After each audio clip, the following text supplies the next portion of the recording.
Lucknow super జైంట్స్పై Delhi capital 8 వికెట్ల తేడాతో విజయం సాధించింది. ఈ విజయానంతరం ఢిల్లీ క్యాపిటల్స్ కెప్టెన్ అక్షర్ పటేల్ ఈ విధంగా చెప్పుకొచ్చాడు. మేము ముందుగా బౌలింగ్ మంచిగా ప్రారంభించాం. వికెట్లు పడకపోయినా మేము గేమ్ను కంట్రోల్గా ఉంచగలిగాం. 2 వికెట్లు వరుసగా తీసిన తర్వాత గేమ్లో మూమెంటం వచ్చింది.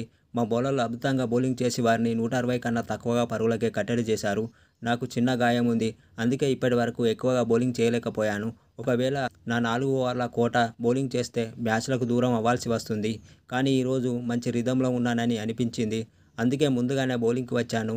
బౌలింగ్ మార్పులు చేసేటప్పుడు మ్యాచ్ అప్స్ను పరిగణనలోకి తీసుకున్నాను.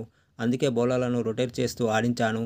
వాళ్ళందరూ పరిస్థితికి తగ్గట్టుగా బాగా బౌలింగ్ చేశారు. నేను బ్యాటింగ్కు దిగినప్పుడల్లా నా బలాన్ని దృష్టిలో పెట్టుకొని ఆడతాను.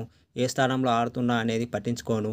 ఒక బౌలర్ను టార్గెట్ చేయాలని అనుకున్నప్పుడల్లా నాకు మంచి ఫలితాలే వచ్చాయి. ఫీల్డింగ్లో మేము ఇంకాస్త మెరుగవ్వాల్సిన అవసరం ఉంది. ముఖ్యంగా కీలక మ్యాచ్ల్లో క్యాచ్లు వదిలితే అది గేమ్పై ప్రభావం చూపించవచ్చు అని అక్షర్ పటేల్ మ్యాచ్ అనంతరం చెప్పుకొచ్చాడు.